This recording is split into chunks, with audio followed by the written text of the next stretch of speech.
final RBA meeting of the year, GDP for the third quarter, and Philip Lowe testifying to Parliament. We do, Tom, and look, good morning to you. And the last 31 days of a trading year are always the most interesting. You're right to have a look at those three major parts. The RBA is unlikely to tell us anything new, but in saying that, when Philip Lowe is testifying, it's around about half an hour before that GDP figure comes out. He's been pretty strong in the last sort of 2 to 3 weeks that things have been better than forecasted from their perspective with regards to the RBA. You just alluded to in the opening there that obviously the amount of people on JobKeeper is now falling faster than expected, which shows that employment is picking up. The one thing, probably the caveat to that, is that the employment type and the employment quality is still a little low. It's not really full-time employment. It's either part-time or self-employed employment. So that's maybe not as good. But in saying that, it is significantly better. That also brings about the question about what the RBA does in 2021. Does it continue to go down the path of QE, considering they've rolled out $100 billion of quantitative easing over the next 6 months, and we're, a month and a half into that? All those questions will be probably put to him at the Parliament. But in saying that, it's also the close off of the year, how the year has been, and again, just explaining to the general public, but also to Parliament about what the financial implications are for 2021, 2022 going ahead, considering we are ahead of the curve when most people have forecasted. So we've got, meanwhile, the ASX logging its best month since 1988 today, Evan. Housing also starting to fly, even in Sydney and Melbourne. Look, it's always a bit patchy when you look at the CBDs, for example. But it just must be building in a risk right now. People, probably getting ready to get pretty defensive on some of their investments right now. We feel like we're right at the top of valuations or even above that, right?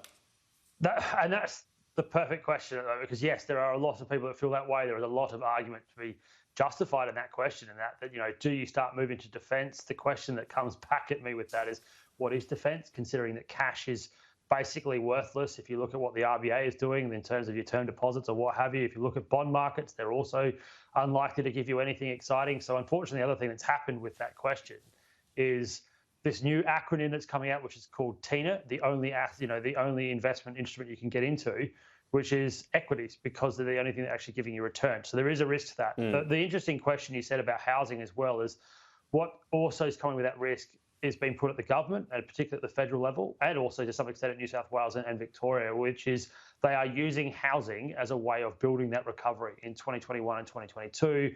Job builder, you've got changes to stamp duty here in Victoria, changes to stamp duty up in New South Wales. You clearly have the idea that maybe they'll be able to use super for your first homeowner to actually get your deposit.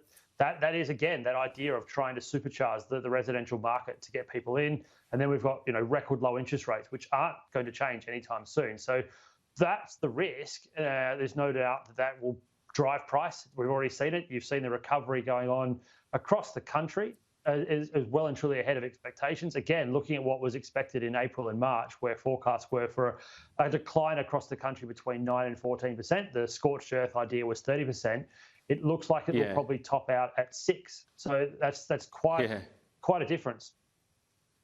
Well, it's a massive difference. I guess on equities, the question about volatility that comes to my mind is, if I'm terrified, having spoken to you about risk at the end of this shift, I can go into my super app, change all of my investments in a couple of minutes, pull it all out, dump it in cash and go, well, look, I'll just sit here for 6 months or so, and then, reinvest in the stock market. That propensity or ability for that sort of fluctuation exists in someone's pocket, where 10 years ago that just wasn't the case. You'd have to make a phone call, probably sign some paperwork and so on.